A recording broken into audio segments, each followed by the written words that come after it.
Hey, what's going on, everybody? This is your man Myles with season 3 of Real Estate 360, the podcast. And in this first month, this month of September, we're focused on the foundation, if you will, for investors, really for anybody, but as it relates to investors and entrepreneurs.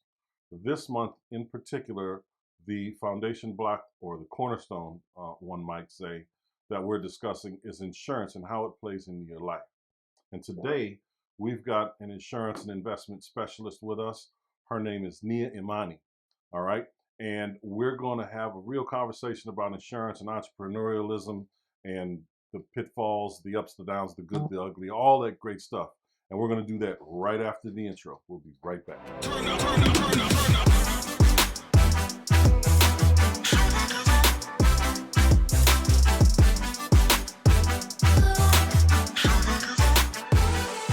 All right, y'all, we back. And Nia is here with us, as you can see. Nia, what's going on? Oh, I'm good. Thank you so much for having me this morning. Thank you for taking the time to be here. And I wanted you here, obviously, for a long time. We've been having this conversation about getting you here because I wanted, you you know, through no fault of my own, I must say, I've wanted to have, you know, everybody's point of view on this, white, black, male, female, and it has been very difficult to get, the female perspective on my podcast. So you are absolutely the first female in these 3 seasons. Really? Yes, you are, and it is not because I haven't been trying. I promise you, it's a lot of I want to make sure that the people that come on have something solid to talk about. Yes, you have products. Yes, you have services that you provide. But I just, I don't like the pitchy side of it. And I'm not saying only women do that by far. But getting the right information from the right people is so very important to me because of the way I like to pitch information. Like I said, pitch information to the people that are listening. And I believe in the fact that you have a plethora of experience, a plethora of information. You're well rounded in the things that you do, and you hyper focus on the things that you do. And I find that just, you know, more than commendable. So I know that the Yeah. information that you have to share, the experiences that you have to share with this audience, uh, will resonate. And that's why, I've been hounding you for, 4 or 5 months to get you on this show, waiting until you got back in town and all that great stuff. So Yeah. welcome.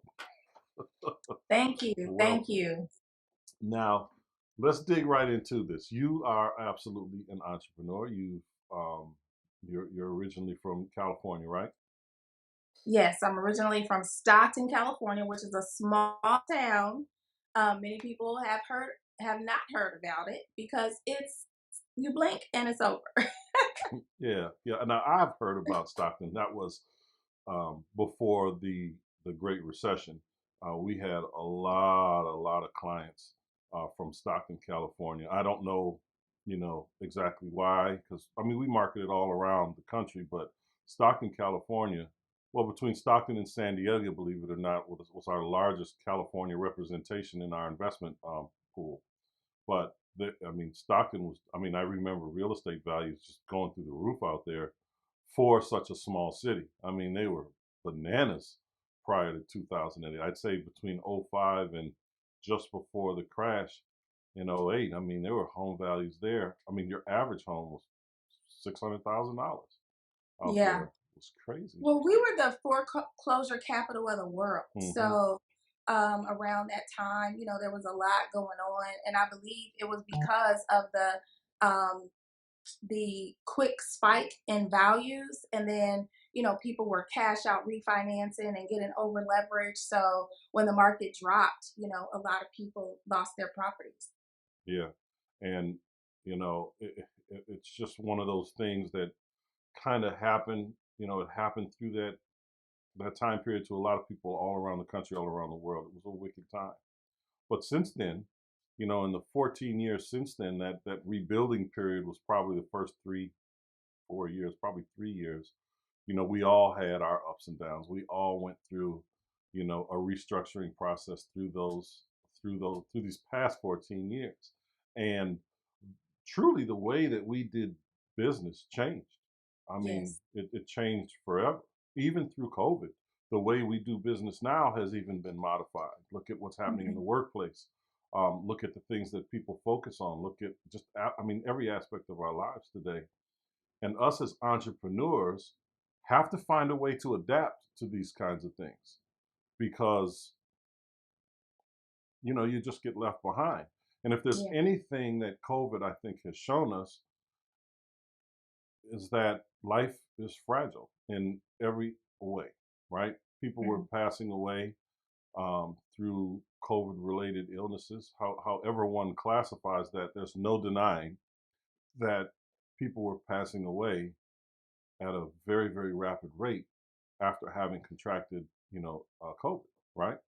Yes. And a lot of people were unable to bury people, to have services for people. I mean, there were more GoFundMe's than I think I've ever seen through COVID. And that's solely because people weren't focused on one of the things I want to talk about here with you today, and that's insurance. Insurance as a Hmm. whole, and all these different types of insurance that investors should have, people in general should have. But insurance, as it relates to investors, is a cornerstone, I think, of your financial existence. If you have a company, a corporation, or an LLC where you have partners or assets in general, Hmm. insurance should be in place for that. You should have key man insurance, which is titled in called a number of different things.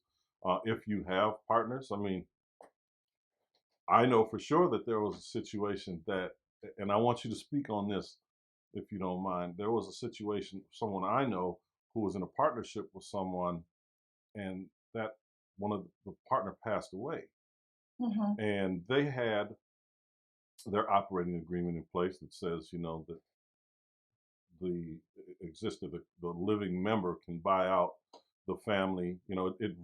It specified inside the operating agreement how that was to be played out, right? Okay. And the ownership of the partner that passed away went to the next of kin, which in this case was his wife, and the living partner had the opportunity to buy her out, but he didn't have the money, and they Okay. didn't have the insurance in place, and he did not want to work with her, and the business, she wanted to do it but didn't know anything about it, and was not really leaning on the partner that did have some experience. She was operating from the information she heard uh, her husband. She had a job, but of course Right. she wasn't going to work.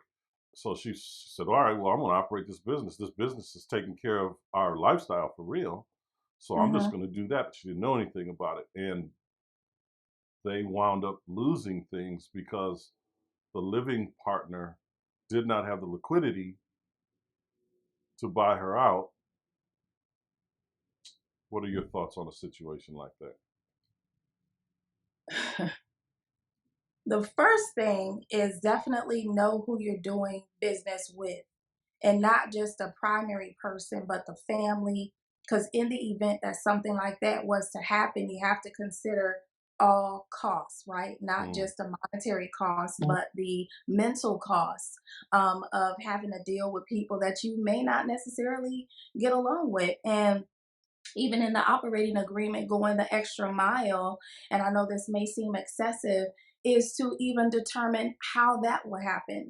Surviving spouses or partners, or how do they incorporate in the business, or is the business just automatically dissolved mhm. um, in the event that something like that happens? So these are all things that, unfortunately, as first generation entrepreneurs, it is very difficult for us to have a blueprint or a roadmap because we've never done this before and don't have people who have gone before us to set an example.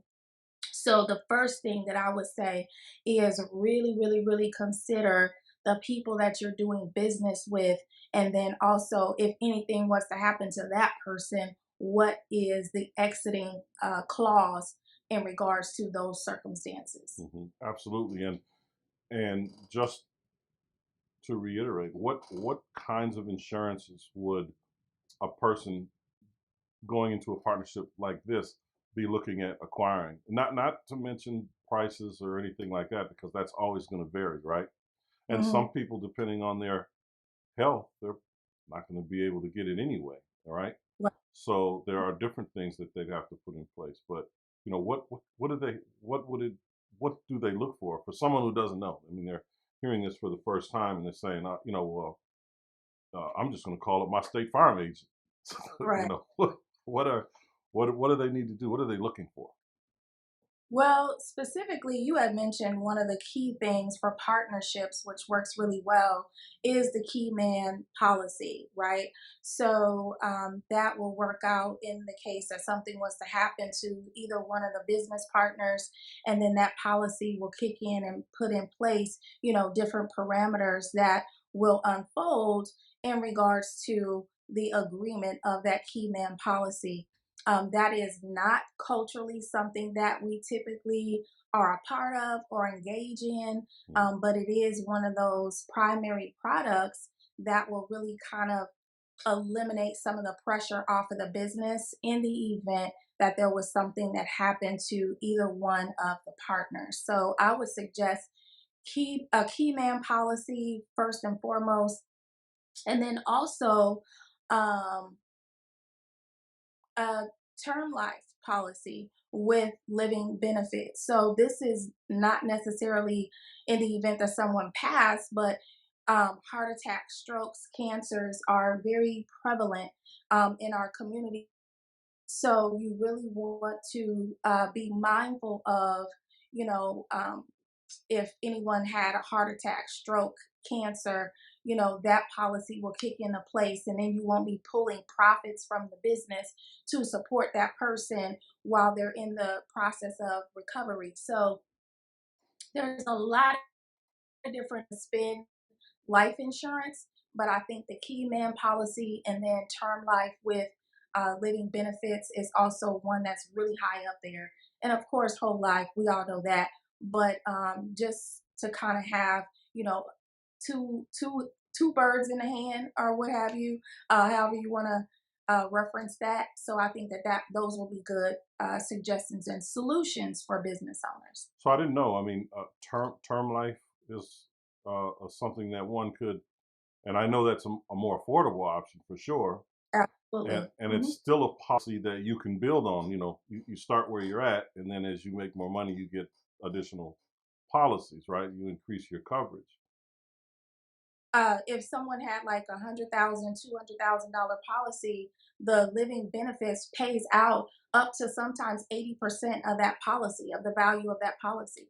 Wow. And so that money can be used for cancer treatments, it could be used for dialysis, it could be used for any medical expenses that that particular partner may have. In addition to that, like you said, once the income increases within the business, you're able to increase the value of the policy. So you can go from 250 to 500, and then you'll have access to that capital as well. So people don't know that life insurance in general is not just for benefits when you pass. These are living benefits that people could take advantage of right now. I think, yeah, that's good, and I'm pretty sure most people didn't know that. I mean, I actually just learned that as well, as it relates to the term life living benefit. I didn't know that, Mhm. that really even existed. Of course, I am not an insurance professional at all, It's uh, okay. but I do understand the importance of having it. And I wanted to kind of back up.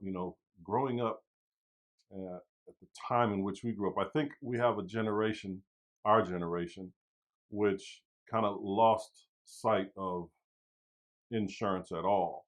Uh,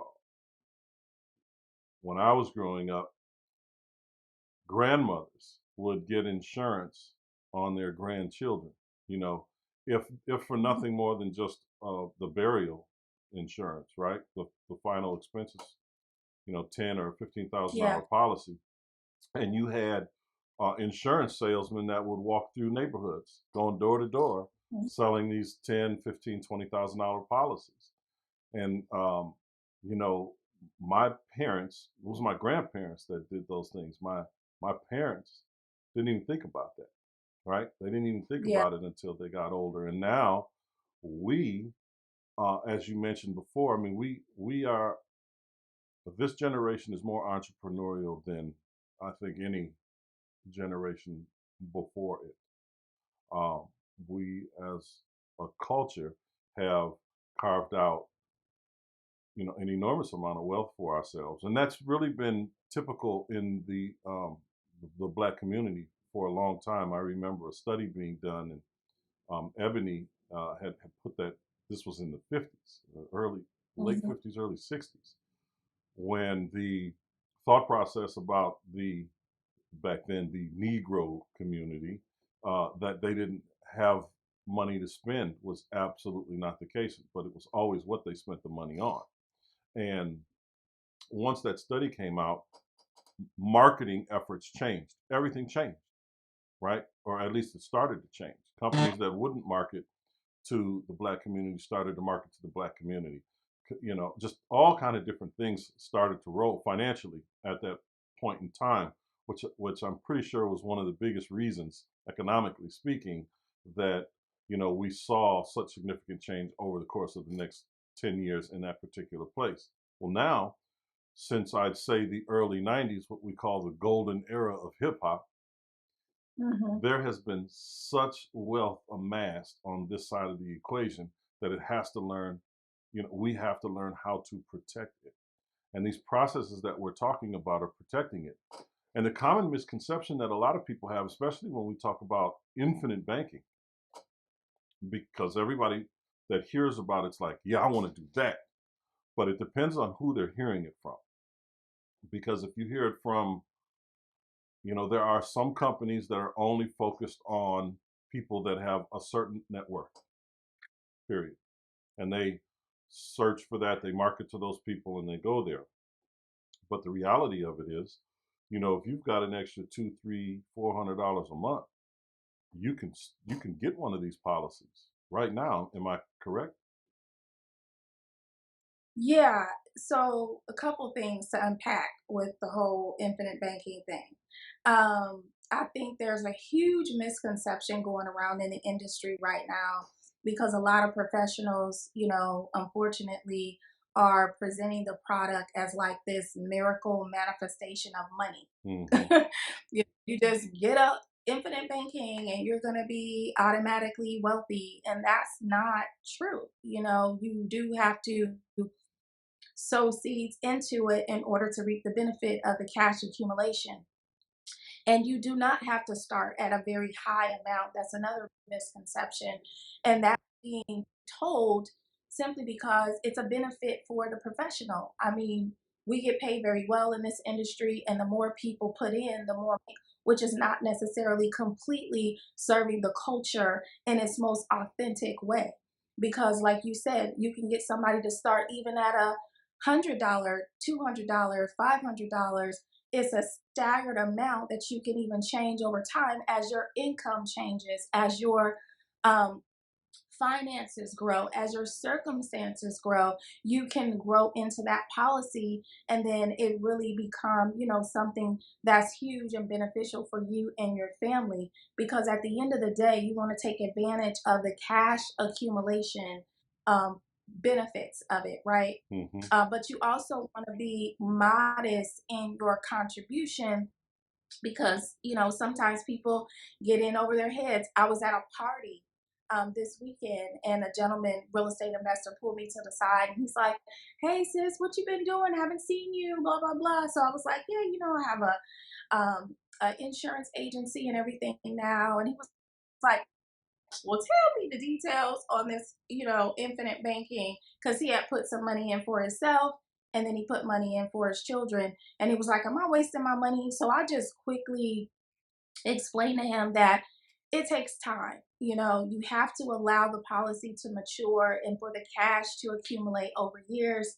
And with your babies, I was like, did the person who sold it to you show you the illustrations? They should be well up in six figures by the time they reach a certain age.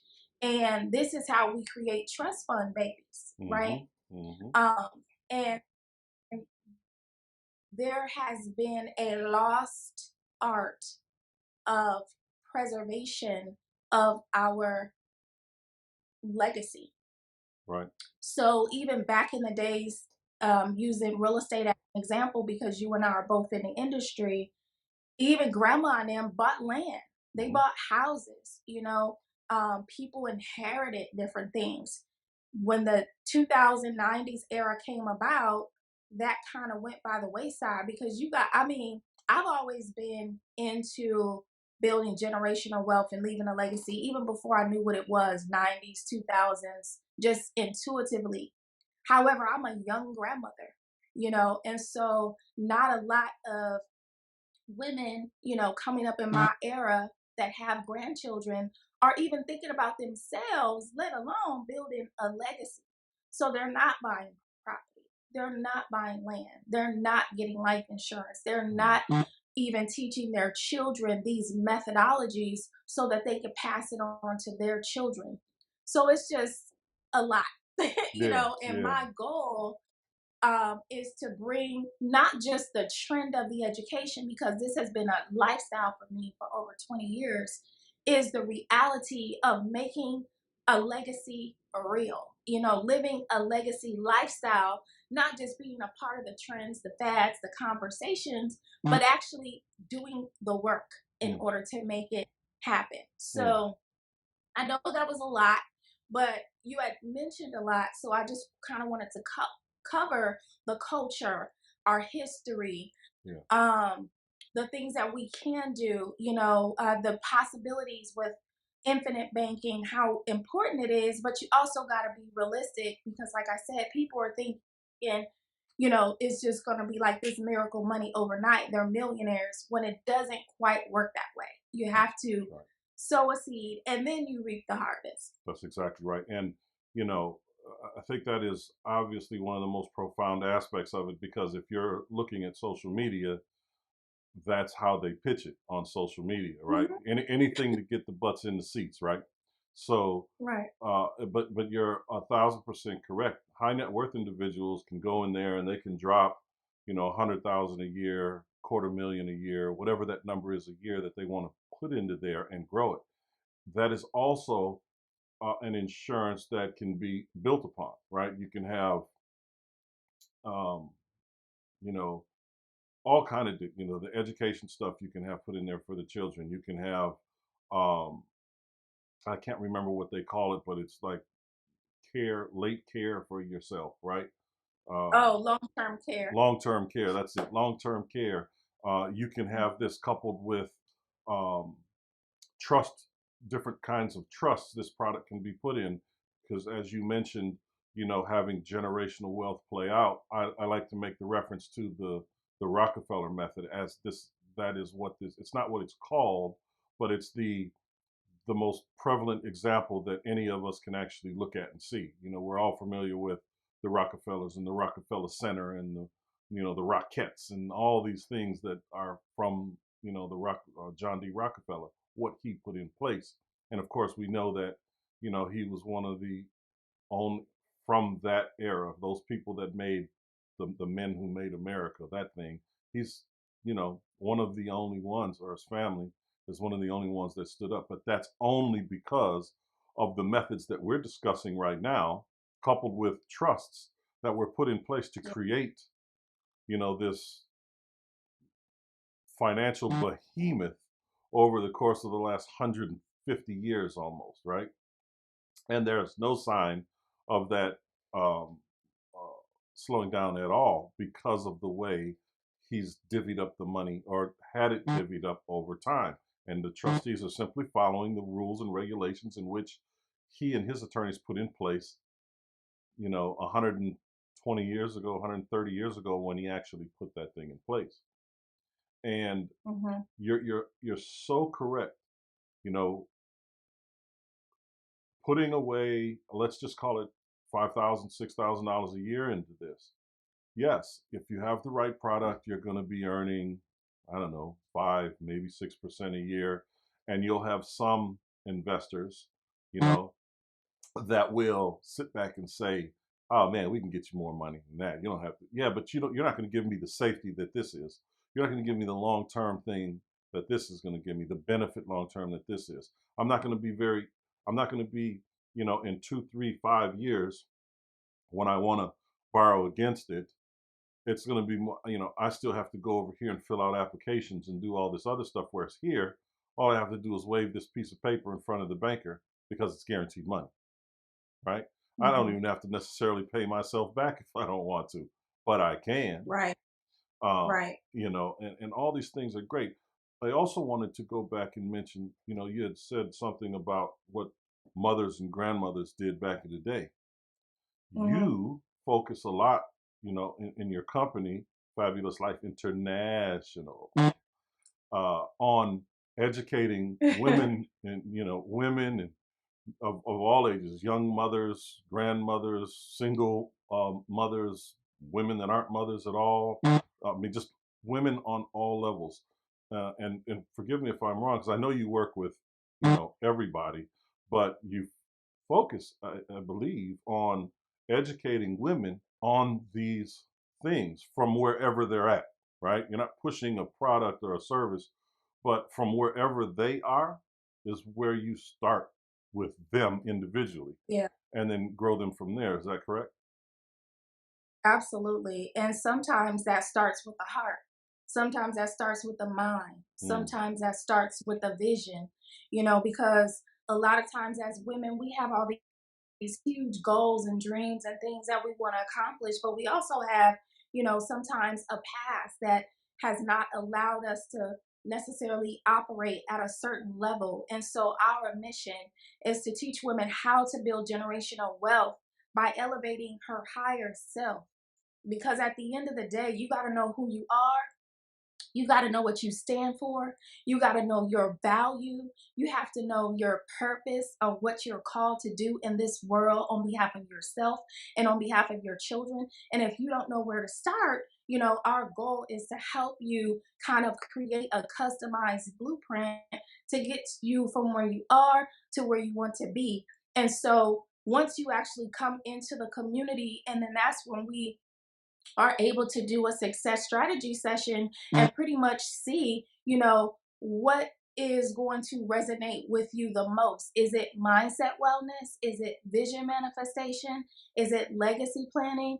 And then we allow people and the women that we serve to take the path that is most relevant at that particular time, mm, and then allow them to grow into who they are becoming. mm. That's what's up. I mean, I I truly think. I mean, and there's all kind of different perspectives. Again, um, you watch a lot of social media, even the news today, right? They talk about, the in different ways. They'll talk about, initially it started off as this whole toxic masculinity thing, and now they're talking about toxic femininity and all these, crazy terms. Of course, you have extremes from one side to the other on every side of the aisle because there's a million different sides to look at. But when we're just talking about, the male and the female thing, I find it a little confusing as a man, um, Hmm. to to see men not wanting to step up, right? Uh, and I say this to say there's a lot of men that are looking for women to lean on, especially where we live, right? They say, "Oh, you got a place, you got a car, you got a career. I'm going to latch on to you." And for whatever reason, some of those relationships seem to be kind of prevalent, in certain circles. And And I'm like, well, man, why don't you step up? But instead of complaining about her success, she's always at work. She's always doing this. She's always, I don't want to do this. I don't want to do that. Well, she's hustling. This is what she wanted to do. And she's with you because she wants to be with you. But you also have to step up to the plate and do your thing. You know, your success, her success doesn't negate your ability to succeed, right? But Yeah. from your experience with, you know, pull it into your life if you want to, but from the women that you deal with, from your life, is that something that you see? I know that you hang around a lot of successful people, but that doesn't necessarily Mhm. mean that you don't see or haven't even partaken in some of those situations at some point in the past. And as a man, I simply don't understand that mentality. I understand maybe being in a bad situation right now, but I also understand getting up and working yourself out of it and developing relationships and working within the relationships that you have to get ahead, not complaining about what your woman is doing or not doing, your significant other is doing or not doing. That is just the craziest thing to me. And I don't understand Yeah. how that is toxic femininity. I don't get it. I don't get Well, that's probably another podcast. However, my marriage was like that. Yeah, my marriage was like that. And that took a toll on me mentally. It took a toll on me physically. And that's another reason why the mindset wellness piece is so imperative, not hmm just for my own personal experience. Fortunately, God allowed me to go through it so that I know what it feels like, I know what it looks like, I know what it should be, and I know what it could be, right? So, again, you heard me say we teach women how to build generational wealth by elevating her higher self. Yes. Because in those situations, you get confused and you're like, well, am I too much? Am I too bossy? Am I too ambitious? Am I too focused? Am I too this? Because all you're hearing is the negative parts about you, about your get up and go, about your hustle, about your ability to make shit happen. hmm Excuse my language. Well, you're fine. Um, and it's like you feel like you gotta apologize for being you. Sometimes you want to shrink because that becomes confrontational versus celebrational. hmm And, and and that's why I brought it up, right? I brought it up for that reason because as as we're building collectively, individually, these interpersonal relationship issues can come up or they will come up in some way, shape, or form. Mhm. And which is the only reason I bring it up because people need to work together. You know, relationships, because we all have them. We all, however you want to identify the relationship, you have to be able to communicate. I mean, I've seen business partners that communicate better than they do with their significant others, because they know everything about each other because they're doing their business the right way, right? They know, oh man, I did this, I said this, and it got us in this situation, good or bad. But that doesn't necessarily Yeah, resonate on the other side of the equation in their actual personal relationships, right? Their emotional yeah, relationships. But to me, there's really no difference. I mean, there's obviously a difference, but there's no difference in the way that you should verbally communicate with one another and the information that you should share. And when we're so often as entrepreneurs, we feel alone in what it hmm is we're doing. We feel alone, whether it's an up season or a down season. We feel alone. But I think that we, in most cases, not in every case, but we choose that feeling. We choose to segment ourselves because we don't think that other people can understand what we're going through, whether we're with someone or we just decide to be a hermit and I'm going to stay in the house. I don't want to deal with anybody. But that's a choice we make because I know affluent people that are extremely happy with their life and just enjoying the fruits of their labors and sharing it with other people, whether it's significant others or children or just their friends. They're just enjoying their lives. But the ups and downs of being an entrepreneur can put you in a box. It can put you there, and it's really easy to find yourself in that box. I know I have. I mean, I was there for the past 4 or 5 months. No BS. I was there for the past 4 or 5 months. I had to say, you know what? This is what it is. I can't change it, but I can change my response to Yes. it, and And focus that's on that. pretty much where I am. Um, you know, I'm single. Hmm. Hmm. I enjoy Hmm. it. um, and it's really simply because of my past experiences. It's not that I'm bitter. It's not that I'm, you know, lost hope in love or Right. what have you, but I just find myself healthier, happier, Hmm. uh, more fulfilled, whole when I'm operating in an unobstructed environment. Hmm. You know what I'm saying? And that's not for everybody. However, I have been around a lot of other successful women. You know, you have alluded to it earlier, but yes, I see dysfunctional relationships. Yes, I see people being caught up in you know, the society standards of, you gotta be in a relationship in order Mm. for your life to be complete. Or sometimes society is not even saying it, that's just their own mind, have made up this perception of what, completeness is. But what I've discovered over the years is that, we all get to write our own story, Hmm. we all get to take our own path.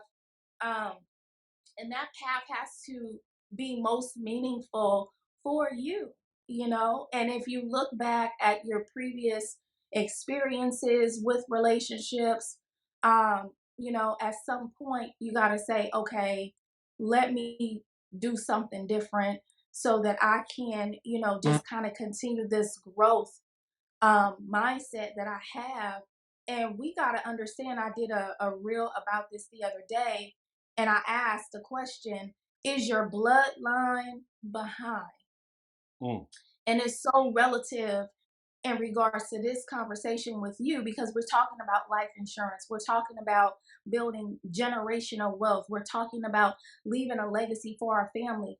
But your bloodline could be behind by the choices you made, the choices you didn't make, the chances you didn't take, just the opportunities that were available to you, but because sometimes you're not necessarily focused, you're not um, clear on what your mission is, you will miss more moments than you will by getting centered, getting balanced, understanding what is a priority, and then being able to build your personal life upon that, and then incorporating relationships as they come into play Mm. and as they contribute to the plan, the overall plan that you have already laid out, and not chisel at the dream.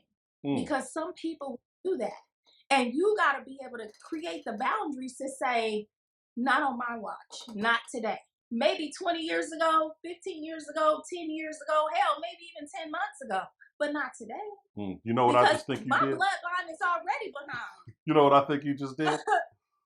I think you just summed up your, you know, you just said, okay, I'm a woman who's an entrepreneur.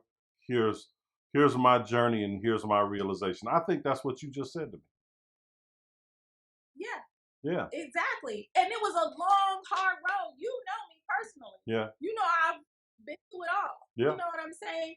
And I've come to the conclusion that my bloodline is behind, and I'm not okay with that That's right. because of the choices that I made, because of the choices that I didn't make, because of the chances that I didn't take.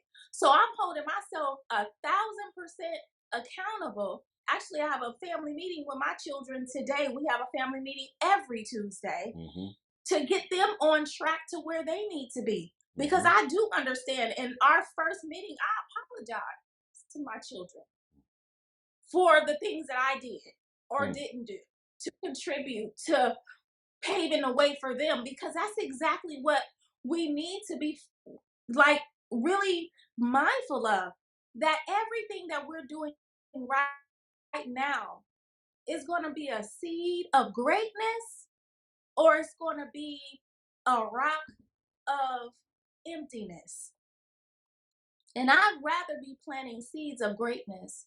And when you know better, you got to do better. We Mm. can't keep making excuses about what didn't happen and all these other things. Like, we have to take a stand and do something different. And that's going to be including bringing our children into the nucleus so that we can have our own kitchen table conversations about money, Mm-hmm. about trading, about investing, about real estate, about how do you feel today? My daughter always starts our meetings off with, what are you grateful for? Mm. My 19-year-old, sometimes he don't have a lot to say, but we encourage him, to contribute to the conversation because that's what it's about. That's exactly right. I And mean, I no, want more people to be mindful of that. that's right. In my house, we have and have had what I call Money Mondays. And when I was rebuilding, I was raising my children, right? I was Yeah. me, just me, single dad raising, and we would come up with a meal plan every week because we had a finite amount of money at the time.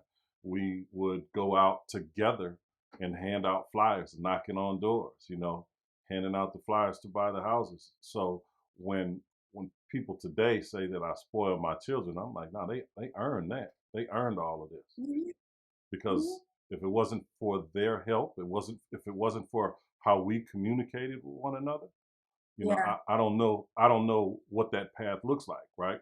All I know is what the path looks like that we were on together when we were packed into Yeah. that little tiny car, you know, balled up in the back seat. They were knocking on doors, putting flyers in grocery stores, going to dry cleaners, when they would just be out there talking real estate, little kids talking real estate. My dad's Mhm. right there. You might want to talk to him. And that has everything to do with what you just said. Having those conversations with your children, with your family, making sure that they understand it's not that we can't afford it, but this is where we are right now today. This is what we have to Mhm. do tomorrow, right? So we have to plan these things out. And here's how we can do that together. Those are the most important things and the truly, truly the building blocks for a financially successful family. So I commend you with Yeah. that for sure. And because now that's trickling down to your grandchildren because you work with Mhm. your daughter, right? You have some business dealings with your daughter, right? Yeah, she's an agent, a life insurance agent, a real estate agent, and a loan officer. Mm, And those are all paths that I've taken. I started as a loan officer in 2000. mm. Yeah. That's what it So it's is. been a while, but she was raised in the business. I didn't, bring them in like, oh, I want you to take this path or whatever. It was just kind of intuitively leading them and by example and showing them the way. And a lot of it was because I was a single mom, for many, many years. And I didn't allow that to be an excuse. I was like, Hmm. okay, so you guys got to go to the seminars. You guys got to go see properties you know and now my daughter, she's doing the same things with my granddaughters. They Hmm. know credit. They know they know how to do a commercial about telling people what their mom does, the 6-year-old and the 2-year-old. Hmm. My 6-year-old granddaughter, she just started first grade, and the first day of school, how they do like a little board. And my daughter said, well, what do you want to be, when you grow up? And she's like, I want to be a real estate owner. Right. And my daughter texted, she was like, did you hear what Diari said? I'm like, of course I heard what she said. Like, what? Yeah. What did you think? I mean, I know her teacher is probably going to be a little taken back, like, okay. But you know what? These are But these are the seeds that you planted years ago, yes, right? Um, years. and those are seeds that were planted in you by your parents years ago. And No, I mean, no. something entrepreneurial came out of that connection. Something You well, entrepreneurial. well, what happened in me was I was always I was a part of the environment. I was a part of the circumstances. Mm, The dope boys, the teenage mom, dropped out of school at 16, domestic violence, all of that. But inside of me, I was different. I was different. I was just in that atmosphere because that's what I was raised around. mm, So the influence that I was born into is what inspired me. It wasn't a parent. Actually, the streets raised me. mm, It wasn't a parent. It was me saying, this ain't it for me. mm, I'm not raising my children in low income housing. I'm not going to live my life on Section 8. I'm not going to, be in this lifestyle forever. And one day, I just made a decision that I wasn't going to do it anymore. And I literally went homeless to get away from my children's father and never looked back. now see So that's it was life yeah. See now that that's powerful. inspired me to do this. That's powerful. That's what that's inspiring to anybody, you know, who hears it. That's real life, you know what I'm saying? And that's real honesty about um just everything. You know what I'm saying? I mean that's real. That's real. So when people are hearing you talk, they're not hearing yik yak. You know, they're not hearing superficial stuff. What you're saying to them are things you've already been through. You know, what you're Yeah. listening to them tell you, you've already been through that. You know, so you have insight into it, and you understand the courage, the struggle, the strength that it takes to stand on your own 2 feet, regardless of where you came from, regardless of where you currently are, because you can see where you're going. Yes. You can see what other people can't see. You saw it. Yeah. You saw it. You Yeah. saw it. And it was something, like you said, that was in you. And I can relate to that because, you know, I don't come from entrepreneurs either. I come from, you know, a single parent household who had 2, 3 jobs all the time. You know what I mean? Right.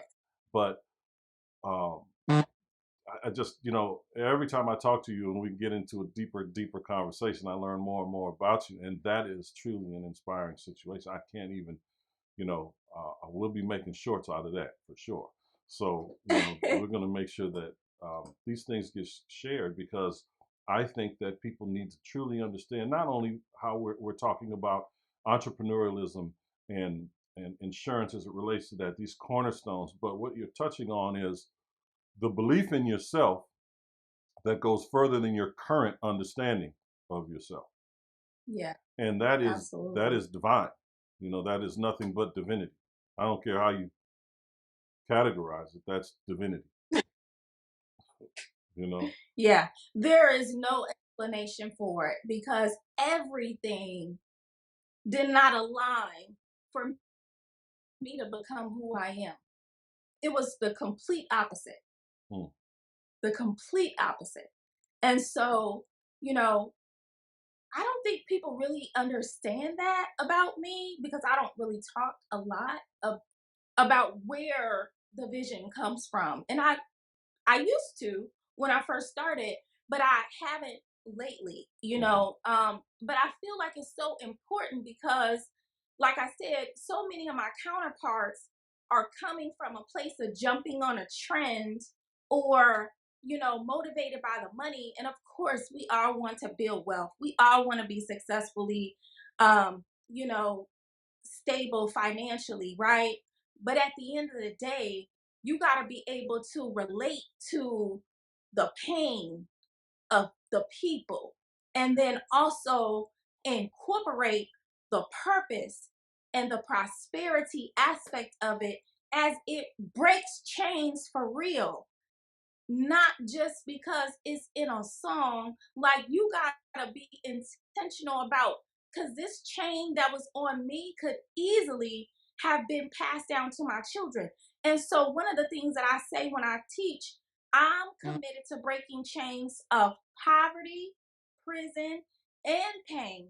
And there's so many other things that I could do and have done, but that's my focus and that's my drive. Like, you won't get my boys.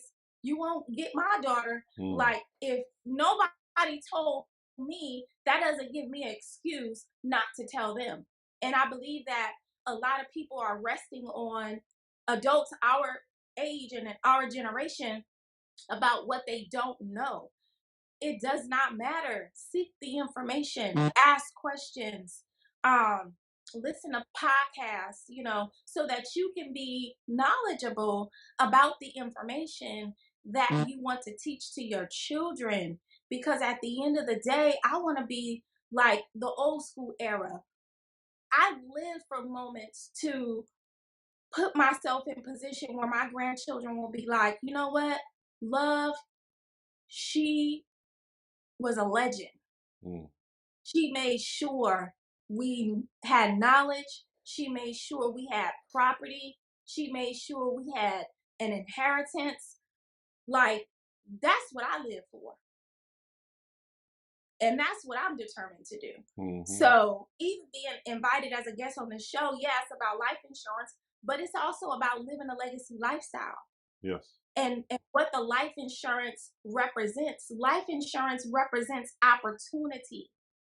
If you see it from that perspective, you will not see it as a bill. Hmm. That's right. And it isn't. It Most isn't people see a it as a bill. liability. It's a 100% asset. You know, it's an Yeah. absolute asset class. So it just, you have to make sure you're getting the right ones, right? The right ones. Yes. And if you're getting the right ones, I mean, they're all assets to a certain extent, but if you're getting the right Hmm. ones, they are truly, truly going to help deliver your family from where you're taking them to the next level, provided you're giving them the education, the cornerstone, the building blocks to start 2, 3 steps above where you started, right? Yeah. And that's Oh what you're yeah. doing. I mean, that's exactly what you're doing. I think that's what we're all doing, or at least Yeah. working I, towards, anyway. so what I would suggest that people see these two policies just very clear. So term policies, I call those legacy funds, right? A legacy fund is an opportunity for you to have a low cost entry, which is going to give you maximum benefits in the event something happens to you. Your children, your grandchildren will obtain 250, 500,000, $1 million policy. Very straightforward. You have your living benefits. If you have an unexpected heart attack, stroke, cancer, you'll be able to take money out and be able to manage your household expenses or medical expenses while you recover. That's powerful. I have a girlfriend in California. She just turned 50 and she has cancer. And Mm. the sad part about it, and I'm gonna tell this story because it needs to be heard. She was one of those people that would get her policy and then let it lapse. Get her policy and then not pay the bill. And when she got cancer, she called me to get another policy. I'm like, sis, it's too late now. You can't like get a policy and you already have, Yeah, um, yeah, taken on this, illness. And so at that moment, it's like, wow, she really forfeited her opportunity to be able to have access to that money to sustain her business. She's a single mom, entrepreneur. So I just really want people to be mindful of that. Not the legacy fund is going to put you in position when you pass and then also living benefits as well. Your whole life, IULs, see that as a cash accumulation account. Very simple. Cash accumulation account, you put money in, your money is going to compound interest. So in the long run, you'll eventually have more than what you put in, and you'll be able to access those funds for personal loans. You can, leverage it many different ways, sometimes even as collateral for other type of business opportunities and things like that. mhm. So legacy fund, cash flow accumulation account, get both. Get both. That's my suggestion. Now, how can people get in contact with you after they see this and say, "Look, I have to find a way to work with this woman. How do I get in a hold of her?" Okay, well, you can find me on Facebook, Instagram, primarily Instagram, Fabulous Life International, and that's Fabulous Life International. You'll see me, and you'll see our mission statement, and you can connect with me there. If you do come there, just DM consultation, and we'll go ahead and set up an appointment. I like to meet with everyone, just see where you are, so we can get you where you want to go. Or you could text um, consultation to 1-800-587-0443. And that's 1-800-587-0443. And you can text consultation and we'll respond and get you on the calendar so that we can, just start your journey towards building generational wealth. Well, Nia, look, thank you so very, very much for your time. I know that we went a little longer than we said we were going to go, and I kind of knew that that was going to happen, but that's okay because the information, uh, not just about the insurance, but about you and your journey and all the other things we touched on. I truly feel that the people that are going to watch this and listen to this and see the shorts that are going to be made out of a lot of what you said, I think they're going to get a lot out of that. I think that people will see a lot of themselves in what you had to share with the listening audience today. So truly thank you for opening up with me, with the audience, uh, and sharing, such personal and important things, because everybody goes through those things, but not everybody's willing to share that journey, share that path. And so thank you so very much. Thank you for your time. And listen, Yes. everybody, reach out to her. You know what to do. This is your man, Myles. Make sure that you're putting these things together in your life, and you're doing it with people that actually care about what you're going through, and it's not about a dollar, as Nia mentioned. Because for Yeah. so many people, it really can be. So don't let that be for you. Work with the people that you enjoy to be around, and go from there. This is your man, Myles. Peace. Thank you, Myles. Thank you. Bye, everybody.